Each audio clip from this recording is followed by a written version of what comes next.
factores de riesgo, veíamos que el tabaquismo es un factor de riesgo, sí, porque a veces nada más consideramos al tabaquismo como un factor de riesgo para cáncer de pulmón. Pero bueno, si bien sí está claramente establecida la relación entre cáncer de pulmón y el tabaco, también participa en la etiología de otros cánceres como es el cervicuterino. Los componentes que tiene el humo del tabaco llegan a afectar las células de defensa del epitelio cervical. Y esto pues al final abre una puerta hacia la infección para VPH. El tener una mala alimentación también, pacientes con sobrepeso sobre todo o con desnutrición, pues el sistema inmunológico se encuentra deprimido y esto también hace susceptible a una infección más severa por virus del papiloma.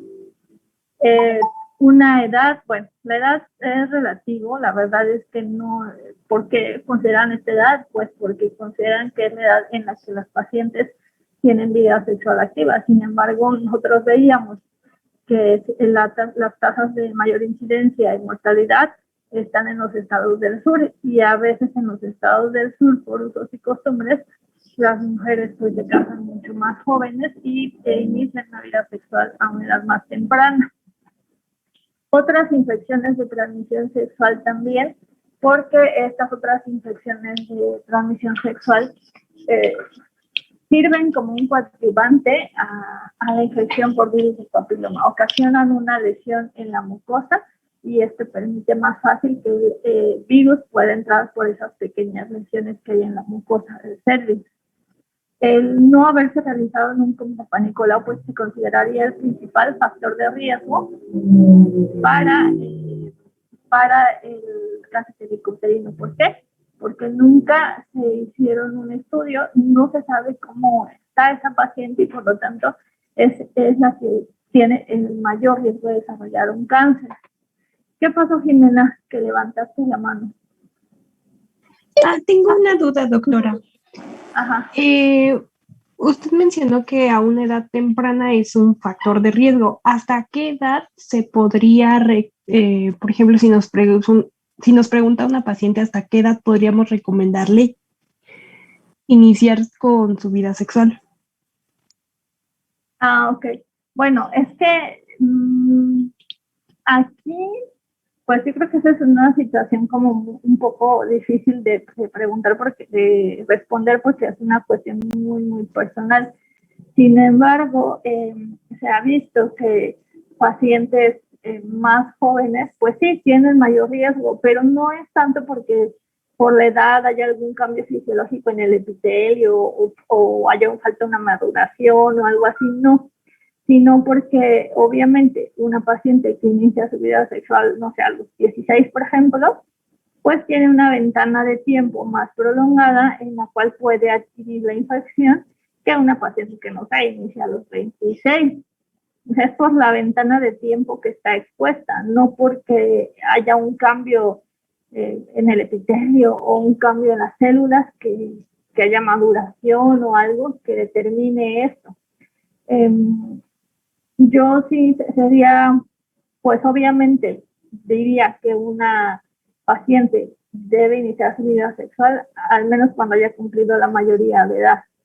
En la minoría es difícil por cuestiones, yo diría más de desarrollo más psicoemocional, más que un desarrollo físico de algún órgano.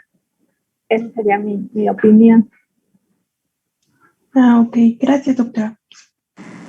Muy bien. Bueno, entonces, ya que vimos los factores de riesgo, vamos a ver un poquito acerca del virus. ¿Ok? El virus es un virus DNA de doble cadena que no tiene envoltura. Este es un ejemplo de su estructura.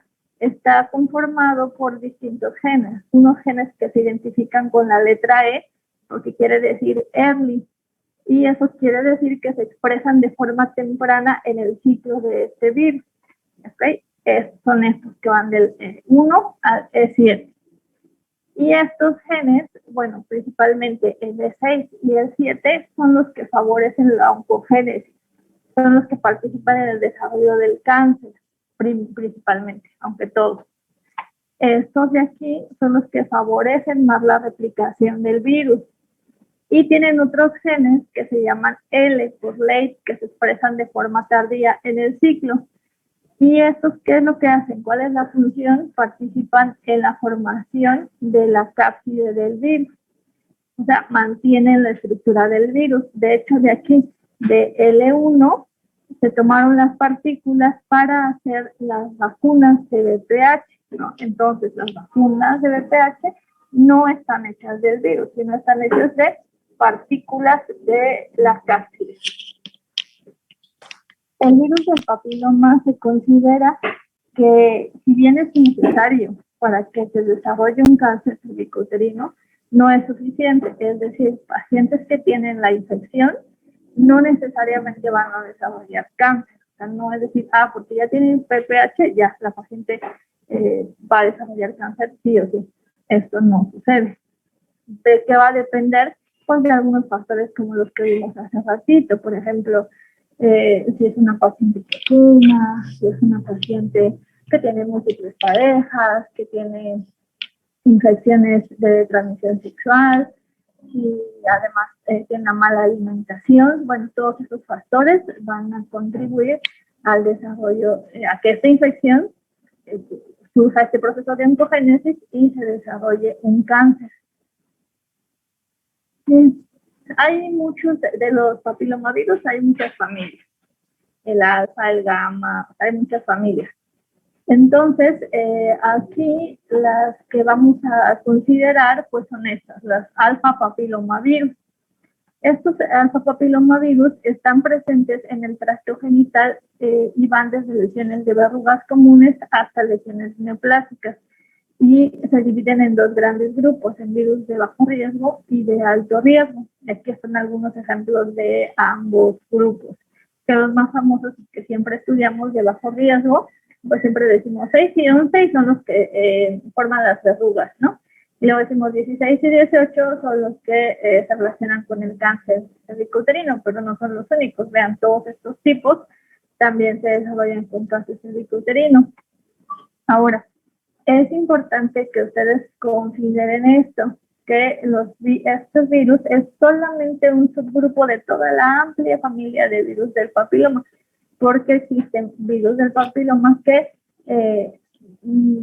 no tienen que ver con el contacto sexual. Por ejemplo, aquellos que encuentran en las manos, ¿no? Los famosos, como les dije, mezquinos, o los que encuentran en las plantas, en los pies, que les dicen los ojos de pescado. Esos no son virus del papiloma humano, sí, pero no tienen que ver, no son de este subgrupo, no son de esta familia y no tienen que ver con transmisión sexual ni con el desarrollo de cáncer de ningún tipo. Entonces, sí, sepárenlos bien porque son diferentes. Y bueno, tenemos este cuadrito que me sale aquí, no sé por qué, chicos, ¿ustedes saben? No, ay, ya hasta me da miedo picarle. Bueno, entonces, creo que ya se está borrando. Ya se borró. Bueno, voy a poner otra vez. Este es un ejemplo. En este esquema se trata de ejemplificar cómo entra el virus al epitelio del exocervix. Entonces, estos que están aquí son las partículas virales. ¿Y cómo entra? Entra a través de una microabrasión en la mucosa. Por eso decíamos que el hecho de que haya otras enfermedades que estén dañando ese epitelio, pues es un factor de riesgo. Entonces, las partículas virales no se colocan aquí en la superficie del epitelio, en las primeras células. De hecho, se van a través de esta microlesión, se van hasta las capas de las células basales. Nosotros sabemos que el epitelio del exocervix se divide un poco parecido al epitelio de la piel, ¿no? Ya ves que el epitelio de la piel tiene todas sus capas. Este epitelio también tiene capas. Al final es un plano estratificado. Y sus capas son las capas de células basales, parabasales, intermedias y superficiales. Así se divide. Entonces, lo que hace VPH es irse directo hacia las células basales. Entra en la célula y aquí tiene dos caminos que va a depender. Los virus de bajo riesgo, por lo regular, entran y permanecen ahí. Se les considera como en un estado episomal, ¿no? Se replican incluso en las primeras fases de la infección, en los primeros días, se replican a niveles muy, muy bajitos que pueden ser casi indetectables. O sea, si le hicieran una prueba a la paciente, una PCR al día siguiente, a los poquitos días que se contagió, lo más seguro es que fuera negativa porque hay una replicación muy, muy bajita. Y ya conforme va pasando el tiempo, bueno, ¿qué es lo que hace este virus? Este virus aprovecha la forma de maduración normal del epitelio para replicarse. Acuérdense que aquí, ¿cómo se replica este epitelio plano? Las células basales van replicándose y van madurando hacia la superficie, ¿no? Aquí son células que se consideran inmaduras y que conforme van teniendo su ciclo normal, van haciéndose maduras. Entonces, el virus aprovecha este mismo mecanismo, entra a la célula, aprovecha que ésta empieza a proliferar y a madurar, y entonces el virus también empieza a proliferar y se va de las capas más basales, empieza a irse a las capas más superficiales. ¿Para qué quiere irse a las capas más superficiales? Bueno, porque al llegar a estas capas, aquí va a poder salir e infectar a más células. Si se quedara aquí, pues ya no podría infectar a más células, ¿no? Aquí sí. Bueno, durante todo este ciclo va poniendo en marcha todos estos partículas que veíamos, los E y los L. Los E pues van involucrándose aquí, ¿no? ¿Para qué? Para que se replique el virus. Acuérdense los que participaban en la replicación viral. Y aquí van formándose los L, porque aquí van formando aquí están sin cápside y aquí ya forman su cápside y están listos para salir y contagiar más células. Los E6 y los E7 entran aquí en los virus de alto riesgo. Los virus de alto riesgo no solamente se van a quedar aquí en la célula nada más replicándose, sino que se van a integrar al ADN. Y es por eso que estos que se integran al ADN son los que ocasionan la transformación neoplástica de las células. Este bajo riesgo no se integra, mantiene en estado episomal, y este alto riesgo sí se integra y ocasiona esta transformación neoplásica, y bueno, a la vez va igual proliferando conforme van avanzando las células hasta llegar a la superficie. Obviamente hay muchos mecanismos que se involucran acá, muchas otras células, muchos otros ligandos que hacen que todo esto suceda y que hacen que todo esto sea posible. Sin embargo, a grandes rasgos es así como sucede. Esto no. Entonces, E6 y E7 son los que van a participar de manera predominante en el desarrollo del cáncer. ¿Qué sucede? E6 se va a unir a P53 y ya vimos que P53 es el que se considera el guardián del genoma. Entonces, P53 hace la función, acuérdense, de controlar el ciclo celular. Al unirse E6 a P53, este ya no puede cumplir esa función, por lo tanto, pues las células van a seguir replicándose, van a entrar al ciclo celular, van a evadir la apoptosis, ¿no? Van a hacer esta proliferación neoplástica. Y E7 se une a otra proteína muy importante, que es RB. ¿Se acuerdan que RB también es parte de los genes supresores tumorales? Entonces se une a RB, y aquí, bueno, pues, habla acerca de una partícula del virus que es E2. La E2, digamos que el mismo virus contiene este 2 que lo mantiene estable, que lo mantiene sin que se replique, pero cuando son estos de alto riesgo y se une a RB, hay una fracción, se fracciona E2, se libera y por lo tanto lleva a una proliferación descontrolada. Entonces estas dos proteínas, estos dos componentes del virus, son los que se unen con los principales genes supresores tumorales y por lo tanto pueden entrar al ciclo celular sin ningún problema progresar la célula neoplástica y dar lugar al cáncer. Ahora, bueno, no sé si hasta ahí haya quedado más o menos claro, chicos, o hay alguna duda. Doctora, Sí. entonces, E2F evitaba la replicación Sí. de la célula o del virus. Del virus. Ah, ok. Del virus. Y evitaba que este se integrara, que se integrara y que hubiera esta entrada al ciclo celular del virus y que después ocasionara la transformación neoplástica. Sí, Entonces, por doctora. ejemplo, los de bajo riesgo son los que sí mantienen E2, los de alto riesgo son los que hacen que se fraccione E2.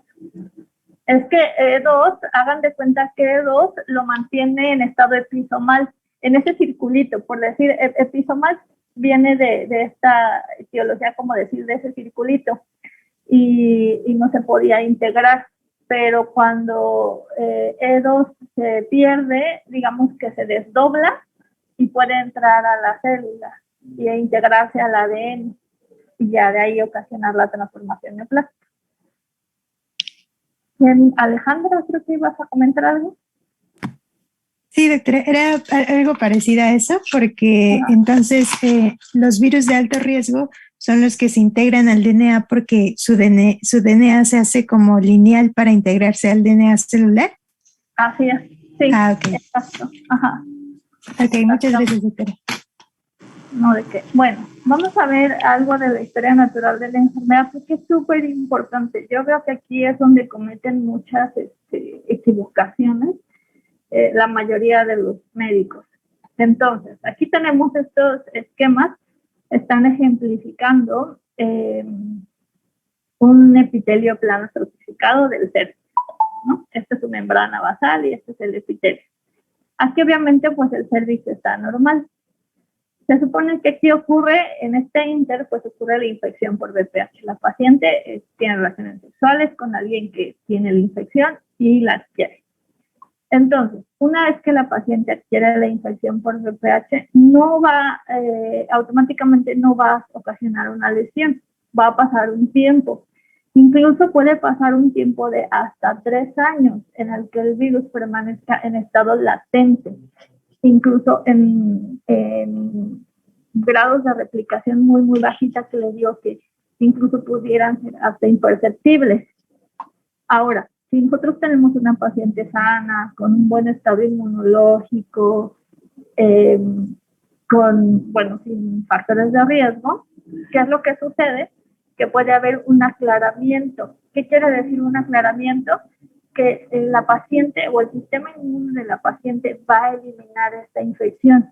Y esto ocurre en el 90% de los casos en un periodo aproximado de 2 años. Okay, entonces, vean, de estas pacientes, se hagan de cuenta de 10 pacientes que adquirieron la infección, 9 la van a eliminar en un periodo de 2 años. Eso es un promedio. Puede permanecer latente hasta 3. Pero bueno, supongamos que esta paciente no fue de las que lo aclaró, entonces que la infección persistió. Entonces, si la infección persistió, va a haber una progresión y ahora sí se van a desarrollar lesiones en las células. Y estas lesiones se les llaman lesiones escamosas intraepiteliales, las cuales conocemos que hay de 2 grados, de bajo grado y de alto grado. Una vez que la paciente ya desarrolla una alteración en la célula, pueden pasar hasta 15 años en que se mantenga con estas lesiones antes de que desarrolle un cáncer invasor.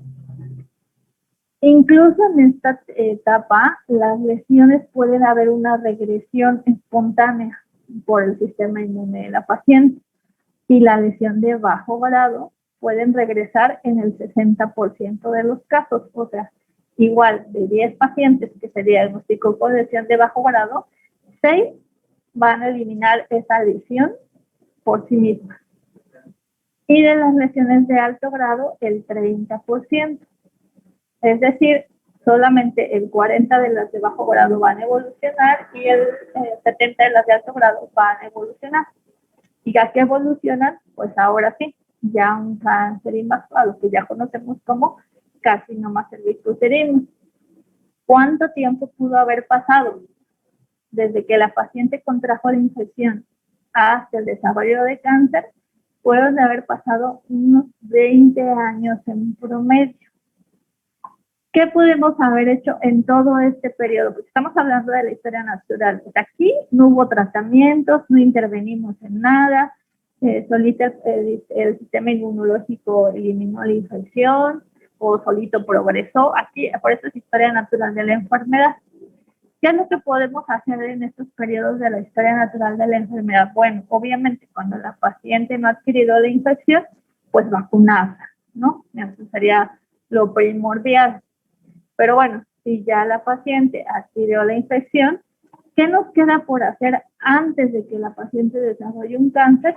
Pues tamizar, de buscar aquellas pacientes que pudieran estar teniendo alguna lesión y hacerle, ¿cómo le vamos a tamizar? Con la citología, con el Papa Nicolau. Y también podemos hacer uso de la PCR, reacción en cadena de polimerasa. Para detectar si hay infección por VPH o no. Jessica, ¿qué pasó? Tengo una duda, doctora. Ahorita que menciona esto de la historia natural, no entendí muy bien lo del aclaramiento. Es decir, en esta latencia que tuvo de 3 años y la persona tiene un buen sistema inmunológico, ¿este aclaramiento se refiere a que vuelve a estar latente? Porque según yo tengo entendido que el VPH pues no tiene como cura, ¿no? O más bien no entendí bien esto del aclaramiento. No, la paciente como tal elimina la infección. ¿Okay? Elimina la infección, sí. O sea, ¿cómo te diré? Bueno, pueden decir que no tiene cura porque no hay un tratamiento, no sé, como un antiviral que lo dé y que ya se va a eliminar. No, pero la paciente elimina el virus. ¿Cómo se han dado cuenta de eso? Bueno, porque le han hecho PCR para detectar el virus. Y se han dado cuenta que estas pacientes que lo tenían y después en el seguimiento a 2 años les volvieron a hacer la PCR y ya no tenían el virus. Entonces, por lo tanto, se considera que ellas eliminaron la infección por sí solas. Ahora, que puedas tener así 100% seguras que ya no existe ni una partícula viral, eso es imposible, porque o sea, no se puede saber. ¿Por qué? Porque lo que ha sucedido y lo que se han dado cuenta los investigadores es que en muchos de los casos, sí, ya la PCR es negativa, y en muchos de los casos el virus baja unos niveles de replicación tan bajitos que son indetectables en la PCR. Por lo tanto, las PCR serán como negativas porque ya no lo alcanzan a detectar, pero el VPH está nada más que a niveles incipientes. Eso es lo que ha sucedido. No sé si quedó resuelta tu pregunta, Jessica. Sí, doctora. Entonces, en este caso ya las pacientes ya no contagian a las personas, ¿no? Exacto, así es, exactamente. Okay. Gracias, doctora. Y esto se da sobre todo en pacientes, como decimos, número 1, que estén sanas, y número 2, jóvenes, pacientes menores de 30 años. Que esto suceda en una paciente mayor de 30 años no es imposible, pero es raro. Entonces, pero sobre todo se han dado cuenta que el sistema inmunológico de las pacientes jóvenes es muy bueno para hacer este aclaramiento de VPH. ¿Qué pasa, Carolina? Doctora, entonces es posible que después de que la persona haya hecho un aclaramiento y que ya sus niveles de replicación estén muy bajos, que después por cualquier factor se vuelva a como reactivar esta replicación y pueda evolucionar hasta un cáncer? Pudiera llegar a ser el caso, por ejemplo, si es una paciente que a lo mejor estaba sana, pero a lo mejor después adquirió VIH o no sé, se sometió a algún tratamiento oncológico y su sistema inmune se deprimió de manera importante, sí, pudiera ser que entonces vuelva de alguna manera a reactivarse y suceder el desarrollo de un cáncer. Eso sería en casos, como te digo, que el sistema inmunológico se deprima de manera importante. Es más probable que a lo mejor la paciente tenga otros factores de riesgo, como que tenga más parejas, que sexuales, actividades sexuales de riesgo, y que se llegue a contagiar incluso por otro serotipo de VPH, porque vimos todos los que hay. Aquí estamos hablando de que hagan de cuenta que la paciente se contagió de uno solo, pero eso no exime que si es una paciente que tiene conductas sexuales de riesgo, pues se puede contagiar de más serotipos de VPH, ¿no? No lo excluye del todo. Ok, ¿alguien más tiene dudas, chicos, de cómo funciona esta historia natural de la enfermedad? Porque sí es muy importante que entiendan cómo funciona para saber por qué indican una cosa o indican otra. ¿Por qué? Porque muchas veces la PCR la indican de manera como así, como a todas las pacientes, a todas. Y entonces se dan cuenta que si le hacen PCR a pacientes jóvenes, la mayoría de ellas van a ser positivas a VPH, la mayoría.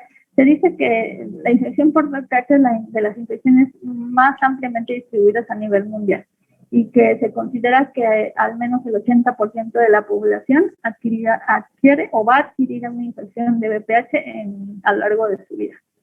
Entonces, lo que a veces se caen en el error de hacer la PCR a todos los pacientes jóvenes, y obviamente van a tener el VPH, lo que se espera es que lo tengan, pero como son jóvenes, lo que se espera es que lo van a eliminar. Entonces ahí, ¿cuál fue el sentido de hacer la PCR? ¿Para qué haces eso si así no puedes pues hacer otra intervención más que esperarte cuando están aquí en lesión para dar tratamientos? Entonces, sí es muy buena la PCR sabiéndola indicar en pacientes en los cuales está indicada. Por eso si ustedes entran a las guías, se van a dar cuenta que la PCR está indicada que se tome en pacientes mayores de 30 años. Antes de 30 años no está justificado, no tiene razón de ser. Y por eso también si entran a las guías, se van a dar cuenta que la toma de citología está indicada 2 años después de haber iniciado vida sexual. ¿Por qué? Porque entonces 2 años después ya vamos a ver si ese VPH ocasionó una lesión o no en la célula. Antes sería difícil por este tiempo de latencia que puede durar hasta de 3 años. Entonces, por eso les digo que es muy importante que entiendan cómo funciona la historia natural para saber cuándo indican una cosa o cuándo indican otra. Bueno, entonces, vamos a ver la siguiente. Y esta es una gráfica en la cual igual, o sea, les ejemplifico exactamente lo mismo, ¿no? Dice, presencia de VPH en mujeres con citología normal. ¿Puede existir VPH con citología normal? Sí, porque a veces vemos estos resultados y nos espantamos y decimos, ay no, la citología no sirve, se equivocaron. Aquí dice que tiene VPH, la PCR dice que tiene VPH. Si tiene VPH, a fuerza tiene que tener citología anormal. Y no es cierto, porque ya vimos la historia natural. Vimos que la paciente puede tener la infección y puede no tener la enfermedad. Es algo como parecido a, que será, por ejemplo, la tuberculosis, tener la infección. O sea, muchos pacientes pueden tener el bacilo, haber tenido contacto con el bacilo y no tener tuberculosis, ¿no? Entonces aquí sucede algo más o menos parecido. Una cosa es que la paciente tenga el virus y otra cosa es que ese virus ya está ocasionando una lesión en la célula. Y aquí, pues en esta gráfica se intenta ejemplificar eso, ¿no? Que realmente vean cómo tienen, mientras más joven es la paciente, pues mayor prevalencia de VPH tiene, aunque su citología esté normal. Conforme va aumentando la edad de las pacientes, pues ya no hay una disparidad tanto. Ya las pacientes que tienen citología normal, ya hay una mayor correlación con las que tienen PCR positiva y citología anormal. No sé si quedó claro esto, chicos. Si no, sí, díganmelo. ¿Sí? Sí, doctora. Bueno. Ok. Entonces, en las manifestaciones clínicas del cáncer cervicuterino, pues vamos a ver que antes de que se desarrolle el cáncer, cuando estamos en la etapa de las lesiones escamosas intraepiteliales, pues estas son completamente asintomáticas. O sea, no van a dar nada de que prurito, flujo, ardor, nada, absolutamente nada. Una paciente puede tener una lesión de alto grado y no tener ningún síntoma. Puede tener un carcinoma incluso in situ y no tener ningún síntoma. Cuando aparecen las manifestaciones clínicas es cuando desafortunadamente ya son carcinomas invasores. ¿Qué manifestaciones clínicas nos podemos encontrar? Pues el sangrado transvaginal anormal, sangrado postcoital, dolor pélvico, dispareunia, pérdida de peso, astenia, dinamia, disuria. Pues acuérdense que el útero está en un contacto muy cercano a la vejiga, ¿no? Entonces pudiera haber disuria, hematuria, rectorragia. Pero esto es, pues, como les digo, desafortunadamente, ya hasta que están en etapas invasoras. La única forma de que nosotros podemos diagnosticar antes es a través de una citología, un Papa Nicolau, cuando las pacientes son asintomáticas. Bueno, tenemos estos métodos de detección para llegar al diagnóstico de cáncer. Pues en primer lugar la citología, número 1. Luego la PCR, si está bien indicada, por ejemplo, en casos dudosos, pues podemos hacer la PCR, seguido de una colposcopía y por último la biopsia. El diagnóstico definitivo de un cáncer solamente lo vamos a tener con la biopsia, ¿sale? O sea, por los otros métodos pues nos ayudan, son muy importantes, pero solamente vamos a poderle decir a una paciente que tiene cáncer hasta que tengamos el resultado histopatológico que diga que sí lo tiene. La citología, chequen, esta es la norma oficial para el cáncer cervicuterino, la 014, está un poco pues desactualizada porque la última modificación fue en el 2006, pero bueno, ¿qué nos dice? Que le vamos a realizar la citología a todas las pacientes que la soliciten independientemente de su edad. ¿Sí? A veces llegan pacientes de 60 años, 65 y no les quieren tomar la citología porque dicen, no, pues ya para qué. Entonces la norma nos dice que se la tenemos que tomar si ella nos lo está solicitando.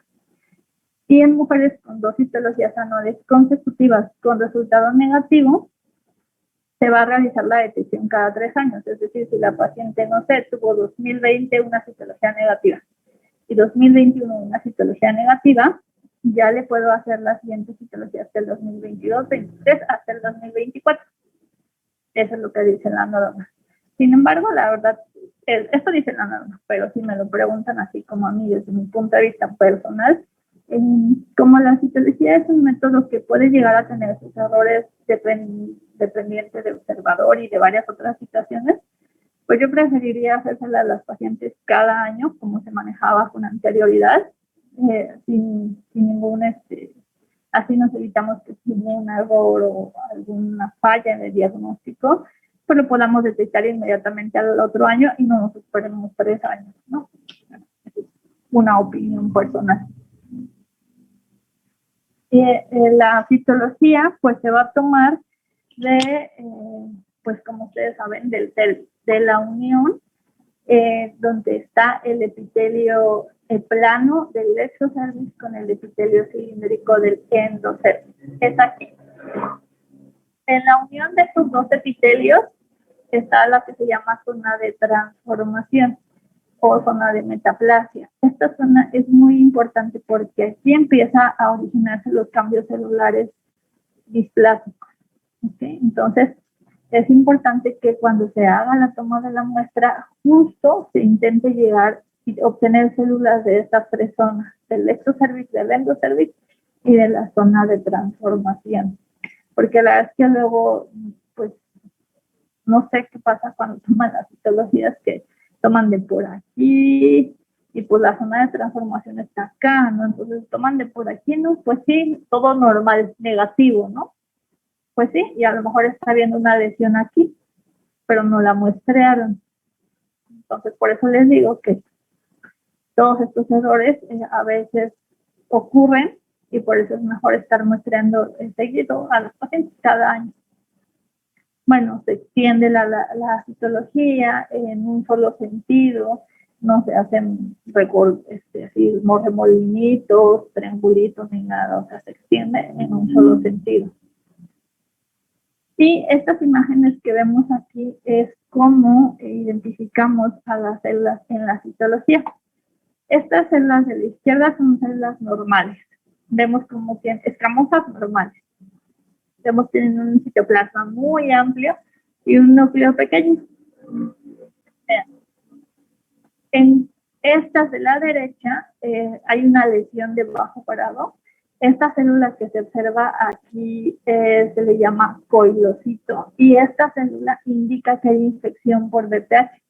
Así cuando vemos, ¿se acuerdan si han visto que sabemos cuando hay infección por citomegalovirus, ¿no? Por los ojos de lechuza.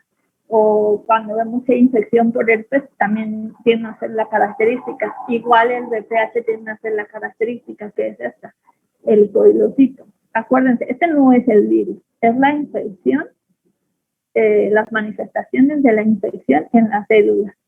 Acuérdense que los virus no los vemos en el microscopio óptico. Vemos los cambios que hacen en las células, que le llamamos efecto citopático. Entonces, ¿qué hace? Primero el núcleo lo aumenta de tamaño, lo hace más hipercromático. Y algo muy característico es que hace este halo claro alrededor del núcleo. Literalmente, tal cual es un hoyo.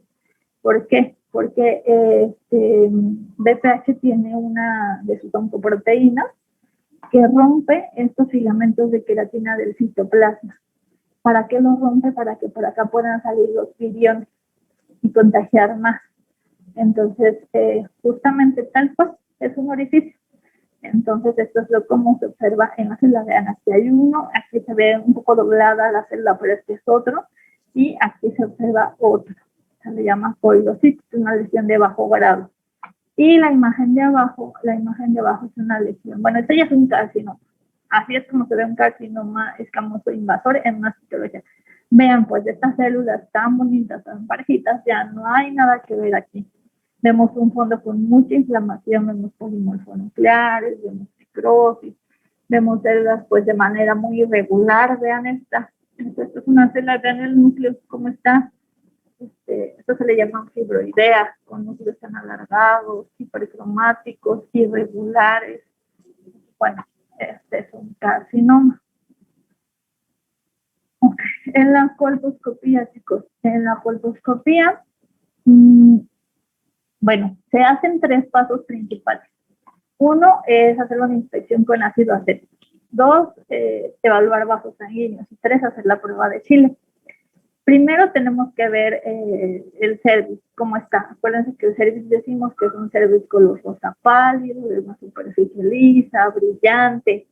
Entonces tenemos que evaluar cómo está. Se coloca ácido acético.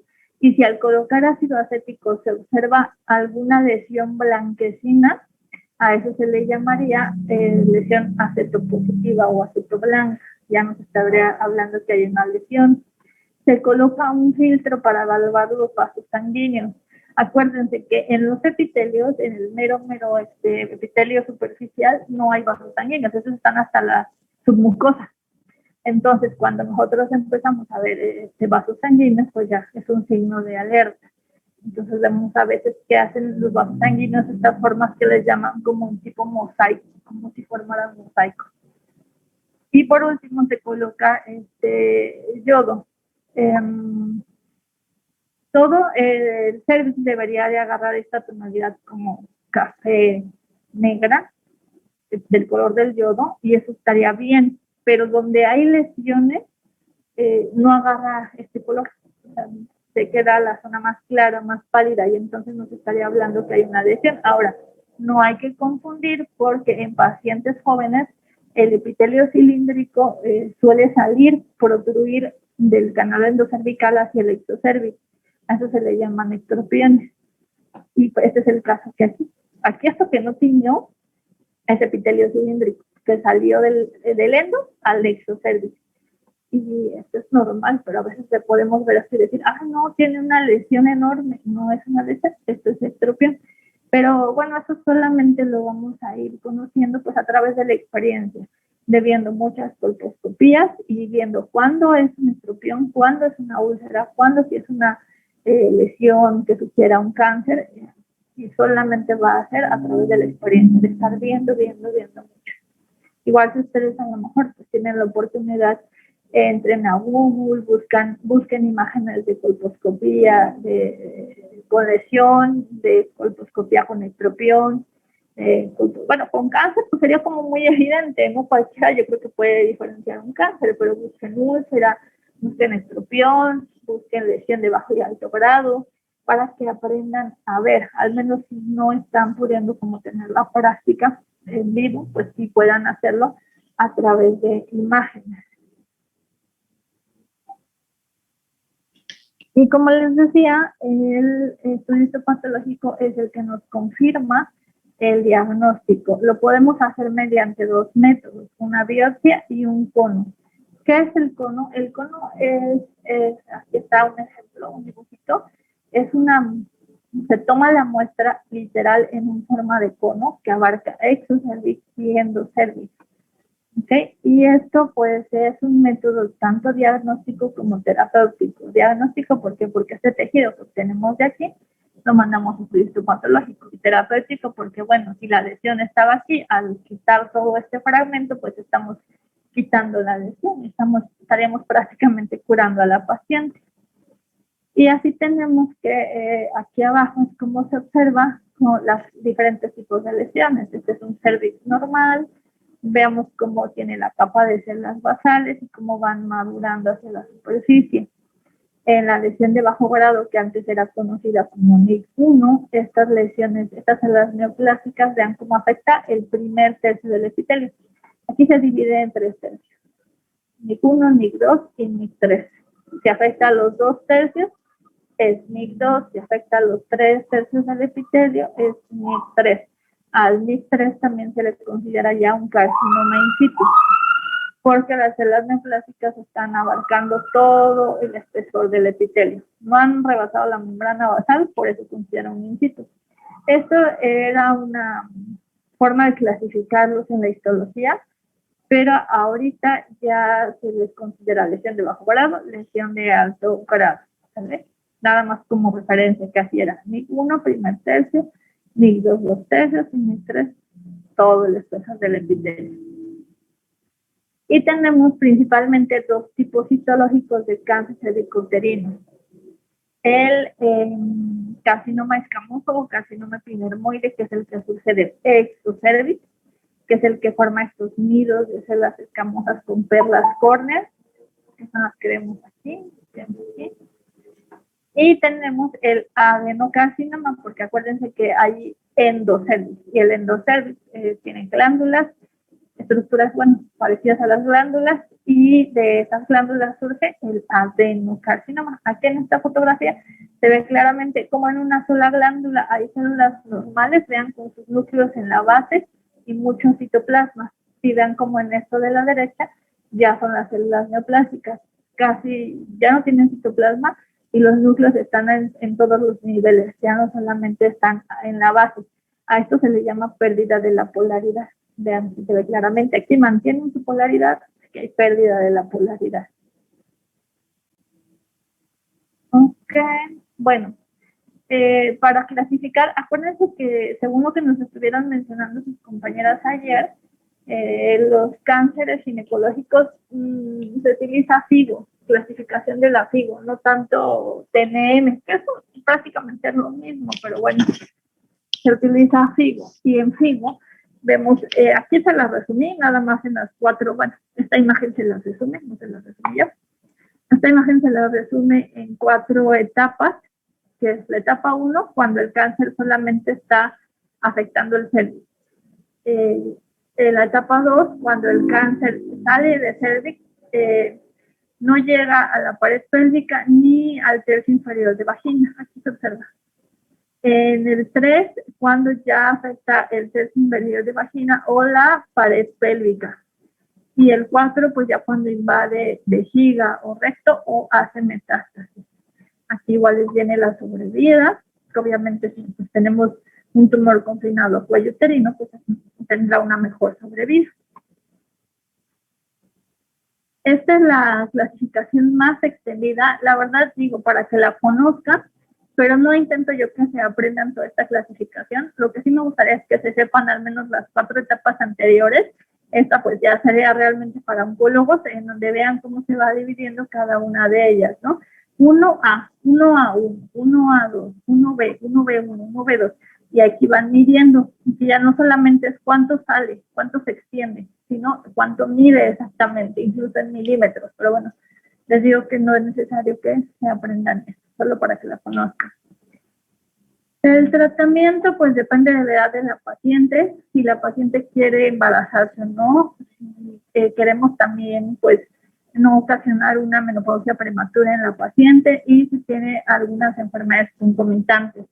Si tenemos todavía pacientes con lesiones de bajo grado, incluso con lesiones de alto grado, podemos dar tratamientos locales, como decíamos, la colonización, el láser, la crioterapia, que preserven la fertilidad.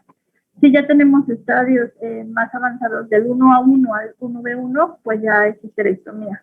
Y si tenemos estadios localmente avanzados que se consideran del 1B2 en adelante, se agregan quimio y radioterapia, aparte de la histerectomía.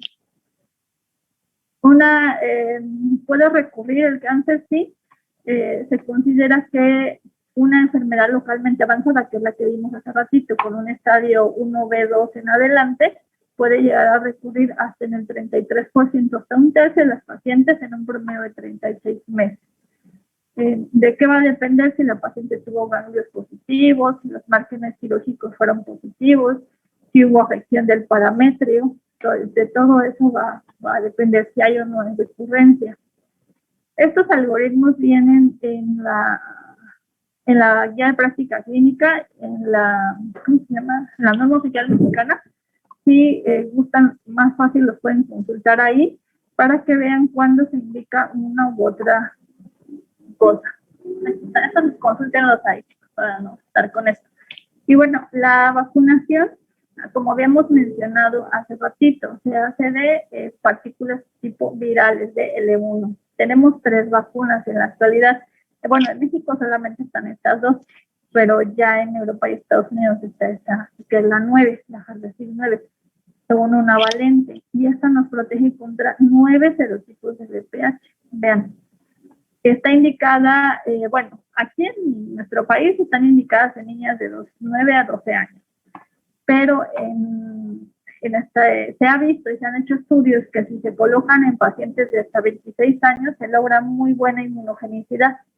Incluso se hizo un estudio en Europa donde se aplicó hasta pacientes de 45 años y todavía logró ser bastante efectiva. Aunque obviamente pues aquí por cuestiones económicas o políticas solamente se aplica en niñas de 5º año de primaria. Una paciente que esté vacunada no quiere decir que no le va a dar la infección, que no le va a dar cáncer, por lo tanto no sustituye el tamizaje regular, se tiene que seguir haciendo su citología. Y bueno, ¿qué pasó, Itzel? Doctora, yo tengo una pregunta. Si una paciente no cumpliera con el esquema completo de esta vacuna, ¿no se la podrían poner después? Pasando, o sea, ya no está en el rango de edad en el que lo aplican, ¿ya no se la podrían poner? Bueno, si se puso, digamos, la primera dosis, porque antes eran 3 dosis, ahorita ya, aquí cuando inició el esquema eran 3 dosis, ¿no? La primera, luego al mes y luego a los 6 meses. Pero ahorita se dice que con 2 dosis ya están protegidas, ya no necesitan la tercera dosis, eso es lo que han arrojado los últimos estudios. Pero supongamos que se puso la del día 0, ¿no? La primera dosis. Se puede poner la otra sí, sin ningún problema, o sea, no pasa nada, se la puede poner y a lo mejor la inmunogenicidad ya no va a ser así como del 95%, a lo mejor va a ser como de un 90, 85, pero sigue siendo efectiva. Ahora, ¿qué pasa? A lo mejor en gobierno ya no se la quieren poner, eso es otra cosa, tendría que ponérsela a lo mejor por medio particular. pero de que se la puedo poner y le funciona, sí, se la puedo poner siempre y cuando también te intente que sea de la misma, ¿no? Si fue Cervarix o si fue Gardasil, que son nada más las dos que están aquí en México. Gracias. Y les digo que ya por último, estas imágenes en donde se observa un cervix sin lesión, aquí se observan unos puntitos, por eso son quistes de Nabot, que son lesiones benignas del cervix. Vean la superficie lisa, brillante, color rosa pálido. Este de aquí es una lesión de bajo grado, estas lesiones que les decimos acetoblancas, irregulares, moteadas.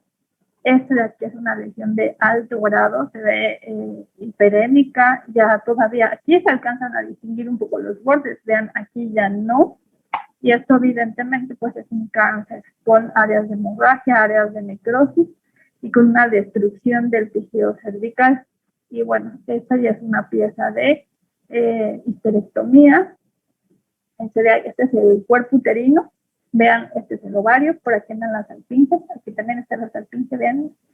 Y aquí está, todo esto es el cervix que ha perdido por completo la anatomía normal, su estructura ya no se semeja a nada y a expensas de esta masa tumoral con hemorragia y necrosis. Ayer alguien me decía de la necrosis, vean, así se ve la necrosis en las piezas.